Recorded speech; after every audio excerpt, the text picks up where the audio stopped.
할렐루야. 지난주 말씀을 통해서, 그죠? 고린도전서 2장 말씀을 통해서 그리스도인이, 성도가 이 세상을 살아갈 때 세상의 지혜도 필요하지만 더 먼저, 더 중요하게 꼭 필요한 것이 있으니 바로 하나님의 지혜, 바로 영적인 분별력이 필요하다. 그렇게 말씀드렸습니다. 자, 이 영적인 분별력이 없으면 하나님의 뜻을 알 수도 없거니와 세상의 흐름대로 죄성대로 끌려갈 수밖에 없다는 겁니다. 우리는 영적인 방해꾼, 우리를 멸망으로 이끌고 하는 사단이라고 하는 마귀의 존재를 이길 힘이 없다는 거예요. 세상의 흐름도 나 혼자 막아낼 수가 없는 것이죠. 그래서 우리는 하나님의 지혜를 말씀으로, 기도로 받는 것이 무엇보다 중요하다. 이렇게 말씀을 드렸습니다. 저와 여러분이 하나님을 믿고 섬기는 하나님의 백성으로 이 땅을 살아가고 있습니다. 중요한 것은 우리가 영적으로 분별력을 가져야 된다는 겁니다. 그 무엇보다도 이 시대가, 그죠? 등따숩고 배부르고 평강하고 먹고 살만한 시대이기 때문에 우리가 너희는 선줄로 생각하느냐? 넘어질까 조심하라. 영적인 분별력이 무엇보다 필요한 시대에 우리가 살아가고 있다. 이것을 자각해야 된다는 거예요. 할렐루야. 그렇지 않으면 나도 모르게 쓰려고 하고 자빠지고 넘어지고 멸망의 길로 들어설 수밖에 없다는 것이죠. 자, 오늘 또 두 번째 말씀인데 바로 영적인 분별력이 없으면 어떻게 되는지에 대해서 한 사건을 소개하고 있는데 오늘 그 사건이 본문 말씀입니다. 우리 한번 따라할까요? 영적인 분별력이 필요하다. 할렐루야. 정말입니다. 사단이라고 하는 존재가 내 신앙과 믿음을 방해하고 가로막고 또 내가 이 영적인 분별력을 갖지 못하면 나를 잘못된 길로 끌고 가기 때문에 그렇습니다. 자, 오늘 이 읽은 본문 말씀 바로 앞에 내용을 살펴보면 이스라엘 백성들이 이제 가나안 땅이라고 하는 축복의 땅으로 들어가기 위해서 그 목전에 모압 평지라는 곳에 주둔하고 있었습니다. 자, 그런데 바로 옆에 모압이라고 하는 족속이, 그 민족이 이놈들 봐라, 대군이 몰려왔네. 200만 명이라도 넘는 인원들이 우리나라 코앞에 와 있네. 내가 보니까 이들이 아말렉 족속도 물리치고 아므리 족속도 물리치고, 이야, 얘들이 믿는 신이 도와줘서 그런지 몰라도 다 물리친다는 거 아니야? 그러면 우리나라 코앞에 와 있으니 이거 큰일 났다. 우리도 곧 이들에게 멸망당할 수 있겠구나 하고 이 모압 왕이라고 하는 이 발가락이 아닌 발락이에요. 나에게 애우기 쉽으라고 얘기하는 거예요. 발락이라고 하는 모압 왕이 안 되겠다. 이거 무슨 수를 내야 되겠다. 이렇게 생각하고 메소포타미아 당시에 주술사 아주 예언도 잘하고 사단의 영을 받았는지 아무튼 뭐 잘 모르겠는데 그 당시에 아주 소문이 난 주술사가 있었습니다. 이 사람이 주술하면 저주하면 저주받고 복을 받고 복을 받고 그런 사단의 능력을 가진 사람이 있었습니다. 그것이 바로 발람이라고 하는 거예요. 발람. 두 사람이 헷갈리니까 제가 말씀을 드리는 거예요. 모압왕 발람, 그리고 주술사 발람. 근데 발람에게 부탁해서 그를 데려다가 이스라엘 민족을 저주하고 나서 힘이 딱 떨어지면 그때 이스라엘 백성들을 치면 몰락하겠지, 멸망하겠지. 잘됐다 놈들. 우리 땅 앞에서 어른거리고 있어? 왔다 갔다 하고 있어? 내가 멸망시켜야 되겠다 하고 이 모압 왕 발락이 주술사 발람을 초청하고 있습니다. 그래서 사슴이라고 하죠. 그죠? 특사를 보낸 거죠. 발람에게. 발람이시여, 우리의 왕 되신 발락께서 당신을 초청합니다. 이스라엘 백성들을, 그죠? 저주해 주시면 우리가 그들을 몰살시키겠습니다. 오셔서 저주를 해주십시오. 그렇게 부탁을 합니다. 그러니까 이 발람이라고 하는 사람이 그래도 우상을 섬기든 어떤 신을 섬기는 사람이니 가만 있어. 이스라엘 백성들은 하나님이라고 하는 여호와 신을 섬기고 있으니까 내가 그 신을 불러다가 한번 물어볼게. 하룻밤만 죽으셔봐. 하고서 물어봤다는 거예요. 그랬더니 오늘 12절에 오늘 읽진 않았지만 하나님께서 그날 밤에 발람에게 임하셔서 이스라엘은 복받은 민족이고 또 모압 초청에 응하지도 말고 이스라엘을 저주하지도 말아라. 그들은 내 백성이다. 복받은 백성이다. 그래 네가 저주할 민족이 아니다. 이렇게 분명하게 말씀을 해주셨어요. 그러니까 어떻게 해요? 그래도 자기는 하나님의 백성은 아니지만 신을 섬기는 사람이 안 되겠어. 나 못 가겠어. 자기 따라서 발락 왕에 가서 이스라엘을 저주하지 못하겠어. 여호와라는 신이 하지 말라갑니다. 하고 돌려보냅니다. 그러니까 이 발락 왕이 그래요? 안 온디야? 못 온디야? 가지고 더 높은 단지 국무총리쯤 되는 그 사람과 함께 더 많은 예물을 빌려서 다시 보냅니다. 보내면서 이야기하거든. 네가 원하는 모든 것을 다 해준다고 이야기하거라. 내가 이 나라의 모든 것을 동원해서 발람이라고 하는 선지자가 아니고 주술사에게 만족함을 주리라. 다시 데리고 와. 이렇게 보냈습니다. 그러니까 발람이라고 하는 이 주술사가 또 온 거예요.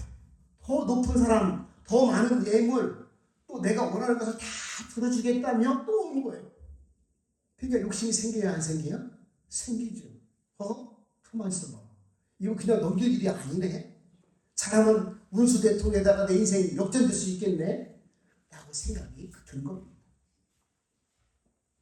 그러면 오늘 밤도 또 하룻밤만 두고 봐. 내가 다시 한번 얘기해 볼 테니까. 하고 이야기를 했다는 거예요. 누구한테? 하나님께. 자, 여기까지만 보면 주술사도 하나님께 묻고 순종하는 그런 모양인가 보다 라고 생각할 수 있지만 이 발람이라고 하는 주술사는 아주 명확한 존재였어요. 앞의 모습과 뒤의 모습이 약간 달랐어요. 자기 탐욕, 자기 욕심을 더 상승시키고 그걸 차지하고 욕심이 숨길 수가 없었어요. 가만히 있어봐. 다시 한번 물어보고 다시 해야 되겠다. 여러분, 하나님께서 분명하고 확실하게 말씀을 해주셨는데 그들은 내 백성이다. 그들은 복받은 백성이니 네가 모압 왕 발락에게 따라가지도 말고 저주하지도 말아라. 이렇게 말씀을 분명히 했는데 또 물어본다는 거예요. 이번에 아무 소리 없으면 이번에 그런 응답이 없으면 그냥 가서 해야 되겠다. 이런 마음이 생긴 거예요. 근데 하나님 그 마음부터 또 나타나셔서 내가 말한 대로 하라고 했지 않느냐 이렇게 말을 합니다. 자, 그런데 결국 이 발락이라고 하는 이 왕의 명령을 그 유혹을 이기지 못하고 발락의 주술사가 그들과 함께 또 따라가는 그런 장면이 바로 오늘 본문의 말씀입니다. 자, 오늘 이 일이 있고 난 다음에 내용이 기록된 말씀이 바로 이 본문 말씀이거든요. 자, 우리는 누구나 다 욕심이 있습니다. 욕심이 없으면 인간이 아니죠. 본성도 죄성을 다 가지고 있습니다. 중요한 것은 하나님이 명령하시고 말씀하시고 뜻을 돌이키라고 하실 때 우리는 돌이켜야 된다는 거예요. 할렐루야. 그것을 내 욕심을 차지하고 싶어서 자기를 합리화시키면 안 된다는 겁니다. 영적인 분별력은 나를 합리화시키는 분별력이 아니라 하나님을 어떻게 해서 이용해 먹으려고 하는 것이 아니라 하나님께 순종하는 것까지 가야 영적인 분별력이 완성이 된다는 거예요. 할렐루야. 이게 중요한 거거든요. 첫 때도 얘기했으니까 이걸 또 얘기해야겠지? 이번에 얘기 안 하네? 그러면 내 생각대로 해야 되겠다. 이런 심보 가지고 있으면 하나님을 이용해 먹으려고 한다는 거예요. 분명하게 말씀을 해주셨는데, 확실하게 말씀해 주는데 이번에 또 물어봐야겠다. 물어봐서 아무 소리 없으면 내 마음대로 해도 되겠구나. 이런 심보가 있었다는 것이죠. 하나님은 겉모습이 아니라 우리의 마음의 중심을 보신다고 말씀을 하고 있습니다. 다 알고 계시다는 거예요. 할렐루야. 이번에는 모르겠지. 이번에도 다 아신다는 거예요. 내가 지난번에 충성스러운 모습 보여주니까 이번도 믿어주시겠지. 그렇지 않다는 거예요. 하나님은 지난번 마음, 지금은 지금의 마음, 이게 중심을 보시는 하나님이시다. 그렇게 말씀을 하고 있습니다. 하나님은 진실함이 없는 그저 위선된 거짓과 행동에 대해서는 가증스럽게 여기시는 분이 바로 하나님이십니다. 전지전능하신 분, 바로 하나님이신 것이죠. 자, 우리가 판단은 육신의 눈을 가지고 있고 생각을 가지고 있어서 저 사람은 이런 사람일 거야. 저 사람은 이런 사람일 거야. 저 사람은 내 마음에 드네. 이렇게 판단할 수 있어도 하나님은 중심을 보시고 판단하신다는 것이죠. 예수님 당시에 바리새인들이라고 하는 유대 교인 중에 바리새인들은요, 얼마나 사람들에게 존경받는 사람인지 몰랐습니다. 저 사람들은 대단한 사람이야. 아이고, 저 사람들 믿음 우리가 따라갈 수도 없어. 저 사람들은 말이요, 일주일에 이틀씩 막 금식하고 기도도 얼마나 많이 하고 헌금도 얼마나 많이 드리는지 몰라. 저 사람들 우린 일만 사람 다 가지도 못해 라고 이야기했을 때 예수님 딱 오셔서, 야, 이 독세의 새끼들아, 회칠한 무덤 같은 놈들아, 너들은 겉과 속이 다르구나, 저주받아 마땅한 놈들아, 이렇게 저주를 퍼부었다는 거예요. 그러므로 우리는 보여지는 모습이 전부 다 되는 것이 좋습니다. 겉과 속을 다를 이유가 없습니다. 성도는 그저 최선을 다하고 부족한 거 부족한 대로 인정하고, 할렐루야. 그게 중요해. 겉만 들어가지고 혼자 보면서 없는 데도 있는 척하고, 그죠? 없으면 없는 대로, 부족하면 부족한 대로 하나님 이 부족한 인생을 사랑해 주시고 함께 해 주셔서 감사합니다. 하나님이 능력 주시고 은혜 주셔야 제가 이 땅을 살아갈 수 있습니다. 하나님 지혜를 주시고 건강도 주시고 능력도 주시옵소서. 성도가 솔직하게 고백 아니겠어요? 중심도 없는데, 사랑도 없는데, 형식적이고 가식적이고 사람들에게 보이려고 그렇게 했던 의식적인 행동들, 바리새인들을 예수님께서 질타를 하셨습니다. 자, 우리가 영적인 분별력이 없으면 이렇게 자꾸 포장한다는 거예요. 가식적으로, 그죠? 포장한다는 것이죠. 우리는 하나님 앞에서 살아가야 할 성도라는 사실입니다. 물론 사람들 앞에 예의도 갖춰 해야 되고 내가 갖출 건 있습니다. 그러나 내 속마음까지 다 이렇게 위선 떨 필요가 없다는 것이죠. 자, 결국 자기를 합리화시킨 이 발람은 발락 모압 왕에게 그들의 사실을 따라서 출발을 하는 겁니다. 자, 가서 발락의 왕을 듣고 저주해주고 나는 금은 보화를 차지하고 내가 하고 싶은 것을 다 누려야 되겠다. 이 땅에 남은 여생을 부귀영화를 누려야 되겠다. 이런 마음으로 그들을 따라가고 있었습니다. 그런데 그를 태운 나귀가 하나님의 사자를 먼저 알아봤다는 거예요. 영적인 분별력이 없으니까 그가 타고 다니는 이 미물 나귀가 먼저 사자가 탁 서 있는 것을 보았다는 거예요. 얼마나 무섭겠어요? 나귀도 겁이 많잖아요. 나귀가, 태운 나귀가 길로 가지 않고 밭으로 막 들어갔다는 거예요. 야, 나귀 막 고삐를 끌고 당겨도 따라오지 않는 거예요. 무서우니까. 자꾸 밭으로 들어가더니 포도원 담벼락으로 붙었다는 거예요. 고삐를 당기고 이놈 자식이 말을 안 들어? 웬일이래고? 이거 큰일 났구만. 고삐를 당기고 막 때리고 하는데도 말을 안 듣는 거예요. 근데 결국은 나귀가 바싹 붙어버리니까 담벼락을 타고 있더니 발람 선지자, 주술사의 이 발음이 담배를 탔다는 거예요. 그랬더니 막 휘처리로 막 때리는 거 아니겠어요? 그러니까 하나님께서 나귀의 입을 먼저 열어주셨어요. 왜 때려요? 세번이나 왜 때려요? 그렇게 입을 여는 거예요. 이 반란 주술사가 깜짝 놀라야 되는데 성질이 얼마나 났는지, 야 이놈아, 네가 말을 하니까 때리지. 너 만약에 내가 칼 있었으면 넌 뒤졌어. 이렇게 얘기를 하는 거예요. 그러니까 그때서 하나님이 이 반란 주술사의 눈을 열어주었다. 그러니까 하나님의 사자가 칼을 탁 빼들고 앞에 딱 가로막고 있는 거예요. 얼마나 놀래요. 영적인 존재가 눈에 보이는데 두려움할 수밖에 없죠. 인간은 영적인 존재 천사를 만나도 두려움 떨 수밖에 없는 거예요. 근데 이 군대 대장 천사 미가엘 천사장 미가엘이 있든지 누가 있든 천사가 탁 가려가지고 칼을 빼고 있으니 얼마나 무섭겠어요? 다 썩어뜨렸다는 거예요. 왜 그럽니까? 야 이놈아, 왜 나귀를 3번이나 때렸느냐? 만약에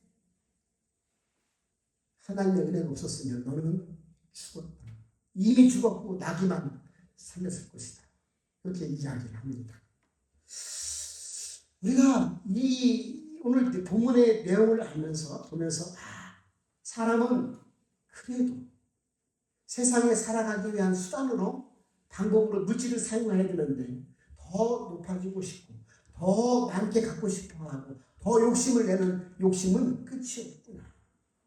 내 마음대로 내 욕심대로 살고 싶은 인간의 질성을 어떻게든 합리화시키려고 하는 것이 인간의 질성이고, 그래서 어떤 기회가 왔을 때 이거 진짜 좋은 기회가 나한테 왔구나. 요거 내가 차지해야 되겠다. 하나님이 주신 특별한 기회가 보다. 이렇게 생각하기 쉽다는 겁니다. 여러분 다시 한번 말씀드리지만 하나님이 주신 기회는 대부분 내가 하기 싫은 것, 짜증나는 것, 고난 이런 것들로 나를 찾아온다는 거예요. 달콤하고 그죠? 내가 하고 싶고 내가 갖고 싶고 내가 원하는 것을 가지고 오는 경우는 대부분 사단 마귀가 나를 유혹하고 나를 넘어지게 하기 위해서 찾아온 결과 허다하다는 거예요.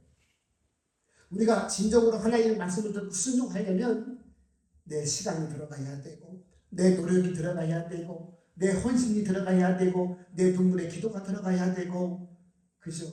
내가 세상에서 원하지 않는 것들이 많이 주어진다는 사실입니다. 우리는 달콤하면 내가 원하는 것이 앞에 주어지면 하나님 기회 주셨나 보다 이런 경우가 허다하거든요. 왜? 자기 욕심을 자꾸 포장하는 그런 죄의 속성이 있어서 그래요. 좋든 싫든 만족하든 불만족하든 이 길이 하나님이 원하시는 길이라면 영적인 분별력을 가지는 사람이 갈 수가 있는 것이죠. 어떤 분이 저한테 그래요. 목사님은 좌파예요? 우파예요? 그렇게 물어봐요. 그런데 한두 번 물어본 게 아니고 굉장히 많이 물어봤어요. 평택에 있을 때. 제가 뭐라고 하는지 아세요? 저 양파인데요. 그랬어요. 양파입니다.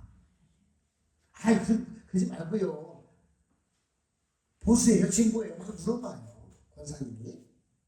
굉장히 집요하게 물어보시는 게 있어서. 근데 진짜 양파라고. 네, 양파가 뭐예요? 목사님.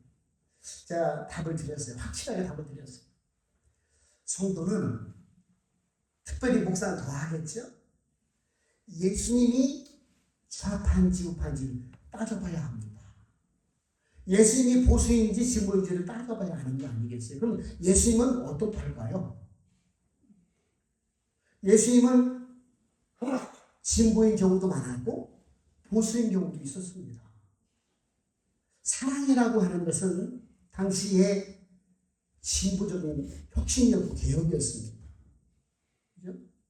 마태라고 하는, 레이라고 하는 이런 세리를 가까이 하고, 그 당시에는 내국처럼 취급했던 분이거든요. 그런 직업이었거든요. 창녀를 가까이 하고, 죄를 용서해주고 그렇게 해야 되니까. 음료를 용서해주고 품어주고 사랑해주고. 이 사랑이라는 부분에서는 많은 진부의 삶을 사셨습니다. 그런데 결국은 질서 있고 하나님의 뜻에 어긋나는 것들은 과감하게 공의, 정의를 실천하신 분이 또 예수님이셨습니다. 그러면 예수님의 목적은 이 땅의 사랑과 정의를 실천하신 분이거든요. 그러면 사랑 부분에서는 그 당시에 개혁을 일으켰던 진보 쪽에 가깝고, 그죠?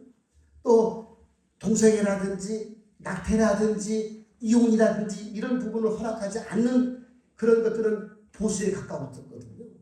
예수님은 진보와 보수를 함께 이렇게 발휘하셨던 분입니다. 그래서 인간이 당신 우파입니까? 좌파입니까? 진보입니까? 보수입니까? 말을 많이 하잖아요. 그런 경우는 사람이 자기 세력과 권세를 얻기 위해서 나는 이런 성향이라고 밝힌 것이지요. 나는 우파야, 나는 좌파야, 나는 중도인데 이렇게 말을 하잖아요. 그래서 사람이 만든 사상과 가치관을 자꾸 이야기하는 게 이렇게 팔을 나누게 되는 것이죠. 그러나 하나님 분명히 말씀하시는 겁니다. 예수님의 분명한 태도를 보이셨습니다. 어떤 때는 좌파의 성향, 어떤 때는 우파의 성향. 그래서 그냥 균형이 있는 세상을 만드는 것이죠. 그렇죠?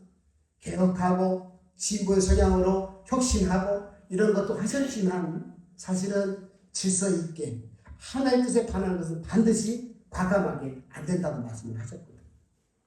자, 그래서 우리가 여기서 이제 선거를 이제 얼마 안 남았잖아요. 나는 좌파다, 나는 우파다, 나는 국민의힘이다, 나는 민주당이다. 막 이렇게 신각신하는 경우가 많고 교회에서도 막 말 조심하고 막 싸우니까 사실 그럴 필요가 전혀 없습니다.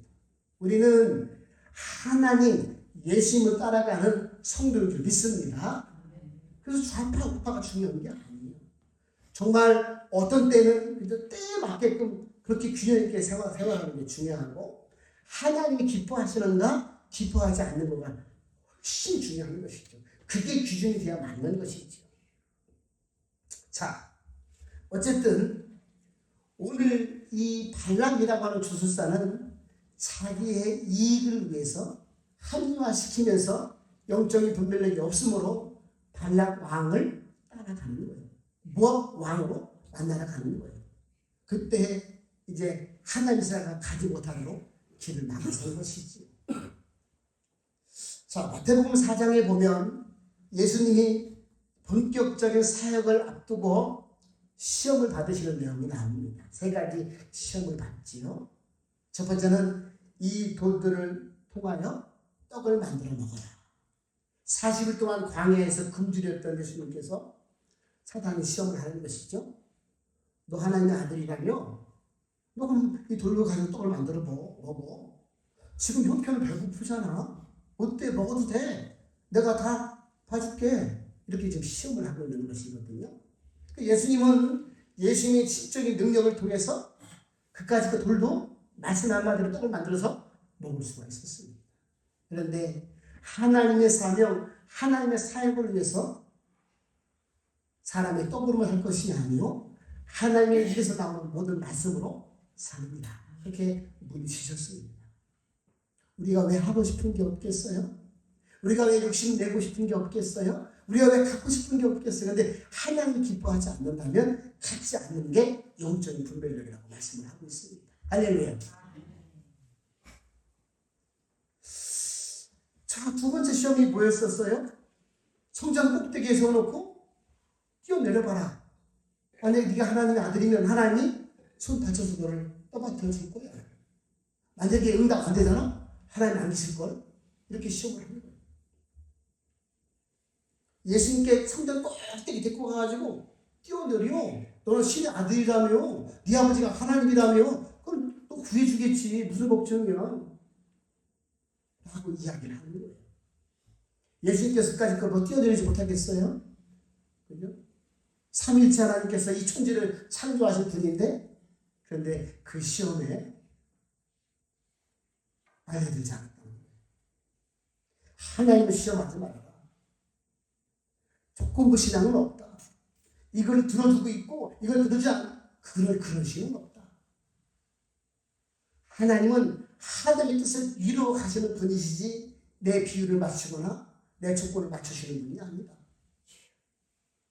여러분, 우리가 특히 신앙생활 하면서 내 기도가 응답이 안 돼서 하나님께 실망을 하고 하나님 안 계신가 보네 이럴 필요가 없다는 겁니다.